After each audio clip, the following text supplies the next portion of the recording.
que inclusive no estuve de acuerdo cuando hubo aquí oposición al principio, habían exiliados cubanos que se oponían y sobre todo en el periódico Patria se opusieron mucho a ella, diciéndole que era una Castro más, etcétera, etcétera.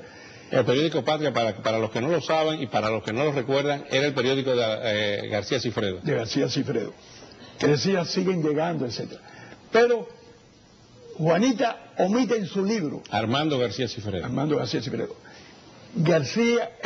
Juanita omite en su libro ese trauma de la familia. Si uno analiza por qué Fidel llegó a ser este resentido y esto, usted analiza la vida de él. Primero, su padre, Ángel Castro, es un hombre que viene a pelear contra los cubanos durante la independencia, que inclusive llega porque a él le dan 2.000 pesetas para que sustituya, en aquel tiempo se podía hacer, sustituya a alguien que estaba llamado a venir a Cuba. Y entonces él sentía de que su padre, en definitiva, había luchado contra los cubanos. Eso en primer lugar. Segundo, algo que le impactó mucho a él fue que el padre se casó con María Luisa Argote y tuvo 2 hijos, Pedro Emilio y Lidia. Abandona la familia. El padre, con perdón de Juanita, era muy irresponsable. Fidel siguió mucho el patrón de su padre. Y se dirige a Virán y allí conoce a la mamá de... La señora Lina Ruz. A Lina Ruz. Cuando aquello, Lina tenía 19 años y él tenía 47 años. Y él la conquista. Y se pasa más de 15 años, de 15 y 20 años, con ella. Ella le es fiel y tiene los hijos, empezando por Angelita, Ramón, Fidel, Raúl, Juanita y Gemma. Pero en aquel momento Fidel está asistiendo a escuelas religiosas. Hay que situarse en el momento aquel donde estaba la alta burguesía de Cuba, La Salle, Dolores, Belén. Y entonces él era un hijo ilegítimo. Y eso le creaba un complejo. A tal punto, hay un libro que se llama The Voice from Dolores, escrito por un norteamericano en inglés, que entrevista a todos sus compañeros del Colegio Dolores.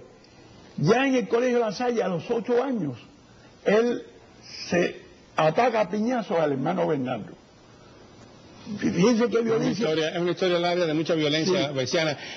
Usted hablaba de que traía 2 revelaciones esta noche. Sí, las revelaciones las dejo para el final. Para el final. Para el final, para hacerlas. Pero yo que me refiero... Nos tienen ascuas a los productores. Yo me refiero es que después la propia Lina le informa a sus hijos que su esposo Ángel ha tenido un hijo que se llama Martín, que por cierto está desaparecido, no se habla de él, con Generosa, que era la criada de color. Entonces todos esos complejos que tiene él. Por eso no está en el libro. Pero yo quería hacer una aclaración sobre eso. Yo creo que para justificar lo malo que es Fidel Castro, no debe estar basado en que lo es porque la familia lo fue, que eso es discutible. A lo mejor no es así. Fidel es malo porque es malo. Y decir que es malo porque lo heredó, porque es una herencia, yo no creo que eso políticamente es correcto. Fidel es malo porque es malo, igual que lo es Raúl porque también lo es, porque no es solo Fidel, es Raúl también. Ese sería un tema para otro programa sobre eso específicamente. Vamos a, ya que ha decidido dejarlo para lo último, Antonio Bessiani, nosotros respetamos las decisiones de los invitados, no imponemos nada aquí. El doctor Pedro Peláez Canellada, médico dentista que debuta en este programa en la noche de hoy, bienvenido. En las tablas de... Gracias por venir. ¿Por qué se asila usted en la Embajada de Brasil? Pues yo me asilo comenzando en esta especie de debut, ¿quién es el doctor Pedro Peláez Canellada? ¿Cuál es su participación en la oposición contra el gobierno de Castro y por qué se tiene que asilar? Bueno, yo soy hermano de Joaquín Peláez, Quino Peláez, que fue presidente de la FEU. Y entonces participé en todas las cosas de la FEU y todas esas cosas. Y entonces, pero ni mi hermano ni yo nunca fuimos fidelistas. Mi hermano fue presidente de arquitectura en la época de Huertas, y después... Del doctor Enrique Huertas. Del doctor Enrique Huertas, sí. También estaba que fue presidente de la FEU, que estuvo también en el Bogotazo, Enrique Ovares. Enrique Ovares. Enrique Ovares fue antes de Enrique Huertas. Yo estuve con Enrique Huertas en la FEU, el director de propaganda. Y Aracelio Escuy fue anterior también. Aracelio Escuy fue antes, mucho antes. Los Huertas empieza después que suspenden a la FEU por la muerte de Manolo Castro y de Justo Fuentes, el presidente de la Escuela de Odontología.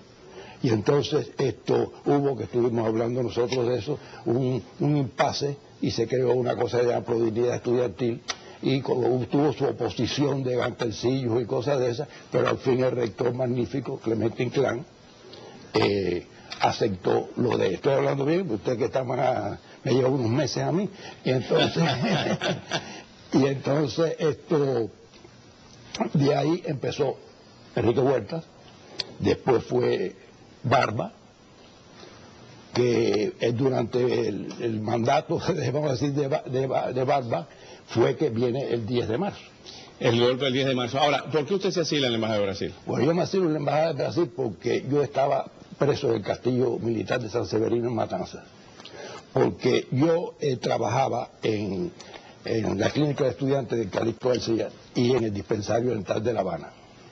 Y entonces el director del dispensario era René Otazo, cuñado de Celia Sánchez. Y entonces la mayoría, yo era un hombre joven, tenía... Me lo sigue contando ahora, no quiero interrumpirlo, pero tenemos que ir a la pausa. Y cuando regresemos de la pausa continuamos con el testimonio del doctor Pedro Peláez Canellada, las revelaciones de Agustín Hayes Soberón y el doble bombazo que nos tiene Antonio Veciana, que ya me tiene medio inquieto aquí en la silla, porque espero que sea un bombazo metafórico.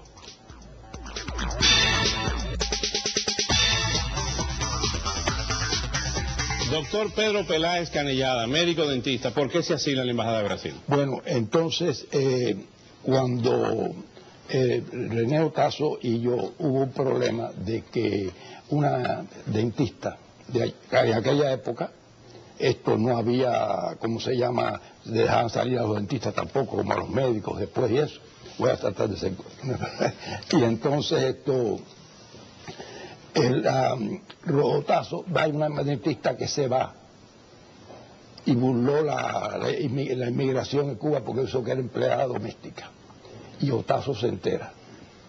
Y entonces cuando Otazo se entera dice, a mí no me hacen nada porque esta pila de descarados batistianos que trabajan aquí, y te lo voy a decir a ti porque eres el único revolucionario como yo.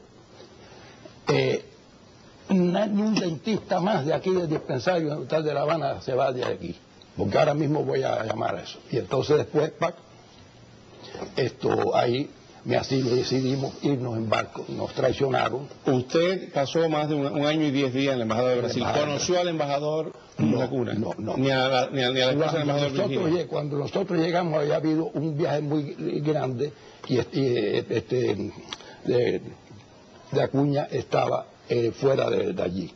Entonces después, estando allí, hubo la salida, a él lo llamaron para mandarlo a Nueva York y eso, y entonces nombraron a Luis Leiva Bastián Pinto, que ese individuo era un colaborador de Fidel Castro, nada más era hacer fiesta al Che y a Raúl. Bueno, rápidamente no quiero. Y entonces ¿qué sucede? Ese individuo nos saca de la embajada y nos mandan para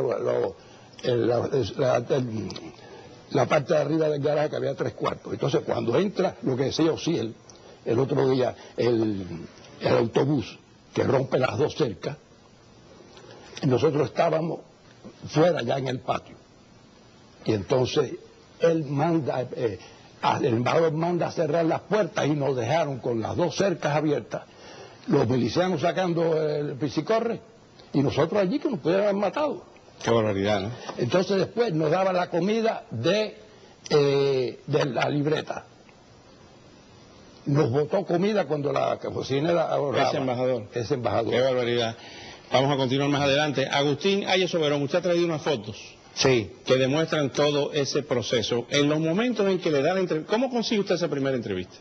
Bueno, estábamos en Bohemia, un grupo de periodistas conversando, comentando una carta que Fidel Castro le había mandado a los periodistas a través de Pardollada, invitándolo a ir a la Sierra Maestra. Entonces el colegio de periodistas empezó a hacer gestiones con el gobierno para que autorizaran un viaje, y el gobierno dijo que no. Entonces yo comento, los periodistas no piden permiso para hacer reportajes, para trabajar la noticia. Entonces me voy y... Aquí vemos la foto, esa foto está usted ahí. Esta foto...